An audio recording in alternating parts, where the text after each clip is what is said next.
I'm gonna show you exactly what I eat on a carnivore lifestyle, not only so that I can look better and feel better, and I ended anxiety, ended depression, ended like all of the issues that I used to struggle with, but also how I learned to raise what I call my baseline frequency. And I believe that carnivore is a massive element to doing that, to actually making change. Like, I used to want to look different. I used to want to feel different. I was consumed with anxiety, depression, hated the way that my body looked. It didn't feel like I looked the way I wanted. And by learning to implement how to raise my baseline frequency as well as carnivore, I was able to become the person that I actually wanted to be. And the truth is, we live in a society where so much of what we've been taught, told, and sold, it isn't always there to benefit us, but it is there to generate a profit. So I'm gonna walk you through exactly what I do in a day, eating a carnivore lifestyle, so that you can know exactly how to do this yourself with tips and tricks. You look better, feel better, act the way you wanna act, look the way you wanna look, to change our lives. I've done this myself. I'll show you exactly what I'll do. Let's get into it. So it's about 6 in the morning. I'm making my bacon and I'm making my eggs. A couple things with the bacon. You want to get, if possible, sugar-free bacon. That is because most other bacons have a ton of sugar added to them. While it's not the end of the world, when you are doing carnivore, one of the best parts about it is that you get to end a sugar addiction. Sorry, I'm flipping the bacon right now. When you end a sugar addiction, it's obviously, you want to wean off as much processed sugar as possible, and real sugar if the attempt is to do carnivore or meat-based, with the end goal of healing the mitochondria, reducing inflammation. So get sugar-free bacon, and I get my eggs from a local regenerative farmer. That way they don't have any soy that they're fed or corn. There's a common misconception that chickens are supposed to be vegetarian. When you go to the grocery store and your package says vegetarian fed, that's actually inaccurate to the way that chickens evolved. They eat bugs. They're supposed to eat bugs. They're omnivores, basically. The reason to care about that is because what our chickens eat, we eat. So, for example, my cousin has always struggled with having eggs, and it actually turned out it really wasn't eggs that he was allergic to. It was the soy and the food like mix that the chickens were eating, which was making him allergic. So just be aware that if you are having issues with eggs, it might actually just be due to the fact that the eggs are eating, like fake food or a lot of soy. And the reason the farmers do that is because it's cheaper and it helps to fatten them. I'm now cooking the eggs. The thing with the eggs is what I typically will do is cook them in the bacon fat. But this time, if you noticed, I poured most of that bacon fat into a separate little container there, and I only left a little bit of the fat in the frying pan to cook my eggs in. So here's the deal with the bacon and the eggs. If you are any version of carnivore, you've gotta have a decent portion of fat in your diet, particularly for women, because it's very good for our hormones. What I'm doing is cooking these eggs, 4 eggs, in the bacon grease. I pretty much took most of the bacon grease here and I poured it into the separate container. The reason is because for dinner, we're gonna make something real special. We're gonna make something real good, and it involves some of this grease. I'm saving it, and it's so good. Use steel products as much as you can. The reason that people don't like using this is because obviously when plastic is heated, then you eat that. So again, I'm not gonna be crazy about it. I'm just giving you the tips. Also, when you're cooking the eggs, you want to decrease the heat just a little bit so that you don't scorch your eggs, because that's not good. So I have my breakfast. It's so early that I'm not going to eat just yet. I'm going to go do some work today at a coffee shop, but I will say that so it's 6:30 now. I'm probably going to eat this around 8:30 or 9, and I'm not going to fast, and it is high fat. There are so many reasons for this, particularly the women out there. I've made all of this today so that I can eat just a little bit later on, and I've got this bacon fat stored. I'm going to put it in the fridge so Not gonna tell you what it is yet that we're gonna use it for, but we're gonna use it later for dinner tonight. So hold on to that for later on tonight. The other thing, this is just a note of what you could do. If you wanna have a little bit more fat in your breakfast, which is highly recommended in the morning, you could add, this is a whole thing of tallow that I have, literal beef fat. You could add a couple scoops of this, melt it in the microwave, yes, or on the stove top, which obviously microwave's not preferred because it kills some of what we want, but I'm not a hypochondriac. If you want to melt some fat on the stove top and then pour it over your bacon and eggs, you could. Other tip that you could take is become a, what I call, butter slut. Have butter, lots of butter. It's so good, especially if you tend to have high cravings in the morning.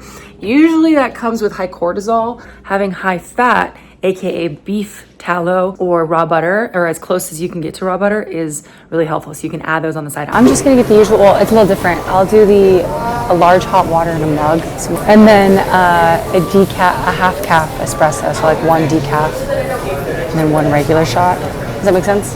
Okay, that's it. So now it is just a little bit, I don't know, probably 7 in the morning, and I go to this coffee shop, and I have been talking a lot about thinking in terms of frequencies. It's the most important tool ever learned in my life. I do every single morning what's called the magic book, okay? So the magic book is effectively the way I learned to tune myself, my baseline frequency is what I call it, to a higher baseline frequency every single day. Effectively meaning it's woo-woo sounding stuff, but it literally changes the way the world moves around me and the way I move in the world. So every single day I do that, along with getting a little small coffee. Okay, I came outside because it's kind of loud in there. Here's the thing, when you do carnivore or you do meat-based, or any lifestyle that makes the amount of ultra-processed foods less, it diminishes the amount, our bodies know how to create energy, so we need less caffeine. So I really can't have that much caffeine in a day because I'm like a freaking crazy person if I do, and it feels like really uncomfortable. The other thing that I do every single morning when I'm doing this thing, I walk around, I enjoy, like, look at the city, it's insane. Like, it is gorgeous. It's 7 in the morning, it's beautiful. I take the time to implement thinking in terms of frequencies, and I know that sounds crazy, but so did carnivore and so did meat-based until you try it. Once I started to understand how to think in terms of frequencies, everything in my life changed. The income, the friendships, my health, ending food addiction, just like all these chronic things in my life turned 180, and everything in my life changed, ended anxiety, ended depression, along with carnivore. But honestly, thinking in terms of frequencies has become the most, because our energy is the most important thing ever. It's before food, it's our energy. So if you're curious to learn more about what the magic book is, how to do it, how you can learn to think in terms of frequencies, again, it's changed my life in every single way possible, along with meat-based, along with carnivore. I'm gonna attach a couple videos below so you can see. Little tip, hot water. Hot water helps to soothe the stomach. It helps to chill out hunger hormones that are popping off in the morning. And I don't know, it just feels good to drink. So if you feel like you wake up early like me and you've got a lot of work to do, have some hot water. Don't burn yourself. Have some hot water, and it will help to soothe your stomach until you're ready to eat. Okay, so now it's breakfast time. I think 9 in the morning. Boop. Really important, I think, to talk about with carnivore. There is a language of looking to fast all of the time, and I'm going to say I used to do that. I used to talk about even doing that, and honestly, I don't do that anymore.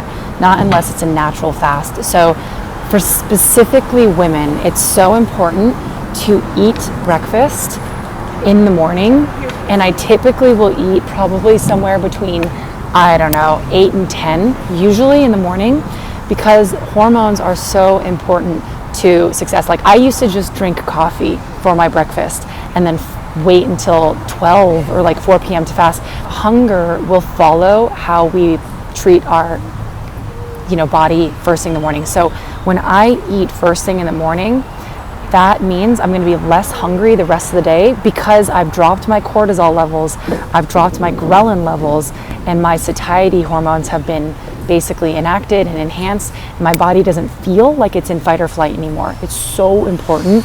So don't force a fast. Also, this is another thing, but in Chinese medicine, they talk about how the ideal time to eat is between 7 a.m. and 9 a.m. And it just has to do with your gut health, your microbiome, just the energy of one's body. So I aim to eat, usually it's between 8 to 10, sometimes it's 7 to 10, depending. This increases your libido. It's gonna increase, like I said, your body's functions. A lot of women's breasts have gotten bigger. Their hormones are so important. Specifically men, I would encourage this too, but it's not as important. Okay, a little later in the day, and I am gonna go take a break, go home, work on some stuff, but I make a point to walk. Walking is probably one of the most important things that we can do. I'm walking with a backpack on right now. It's kind of heavy, probably 20 pounds. But when we're sitting all day, like I took 2 months off of the gym. There is a cost to not moving, to not walking. It hurts your body. So if you've ever heard of people that struggle with chronic health issues, chronic like soreness, stiffness, honestly, a lot of that can be avoided just by walking more often, stretching more often. Okay, and it's been a few hours since I've eaten, so I'm a little hungry. I have to say, I literally am obsessed with these chips. They are carnivore chips. I mean, this is like a very popular snack in Mexican culture, right? These are chicharrones. I'm gonna say it properly. It sounds less white than me, chicharrones. But you wanna get those that are fried in lard, not in seed oils, because everything is, right? So you wanna check that. But these guys, jam-packed with fat. If they're just cooked in lard, it's not gonna be a problem. I love these, especially like coming off of having a food addiction, eating disorder, like the texture, sorry, it's kind of loud in here. The texture is super satisfying because it's crunchy like a chip. Okay, but to be honest, I decided not to get those. I am going with a little bit of butter. So butter is just pure fat. And this is going to, well, it's not pure fat, but it's mostly fat, and it's just really satisfying. I think for a lot of women, going back to hormones, the conversation is more about calories when it should be more about timing of food and quality of food. So we want high nutrient dense quality food, because then you're gonna basically have everything else in your body function normally, and it will know how to proportion the energy out correctly. You'll stay full longer. The same goes with men. So I'm gonna probably have like a teaspoon or a tablespoon of butter. This will help me to feel a little bit full right now that it's almost 1:30, and I ate, I think, around 8:30 or 9. So little snack for the day. If you find yourself binging on butter, that is not abnormal. Typically that means that your body is craving some more fat. I can make another video about how to do a prime. I have done that. It'll help you overcome those cravings. Comment below if you've had that problem. But at the end of the day, everything we're dealing with here is about energy, whether it's the energy from the food and the way our body processes the energy. It all comes down to energy. It is dinner time, and I am going to make the best steak ever. I'm gonna show you how I do it. So remember this morning when we had the bacon grease, but we weren't using it?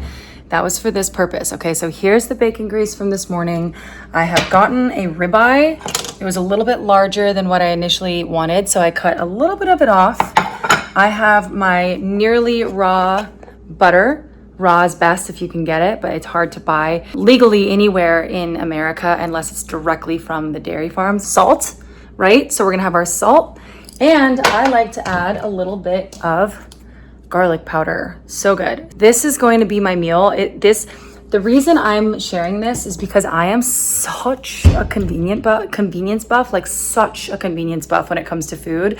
One of the reasons that carnivore is awesome is because it's so easy to do. You can make really great tasting things that are great for your cellular health, great for your mitochondrial health. They're fast. So this is probably kind of tops take you about 15 minutes, okay? This may not be obvious. You might not know how to make steak, because I didn't know when I was first starting how to like learning to eat a lot of meat or to cook. So you basically just start with the steak, you leave it out for 5, 10, 15 minutes to let it get room temperature.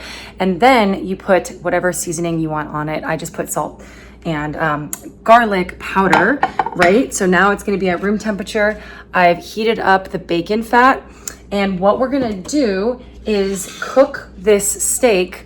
We're gonna sear it on both sides, which means you're basically gonna really high temperature cook the both sides of the steak, and then you're gonna turn it down so that it actually cooks the inside of the steak, and it tastes so good. And we're gonna baste it in butter, and we're gonna baste it in bacon fat. The first step is to take a tablespoon of butter out of here and put it directly in the pan on medium heat. Okay, so to sear it, you're basically gonna turn the heat up to high. Just let that bitch cook. Let it cook for 1 to 2 minutes. So it's 5 past the hour. I'm gonna let it probably go till 6 or 7. And then I'm gonna flip it to the other side.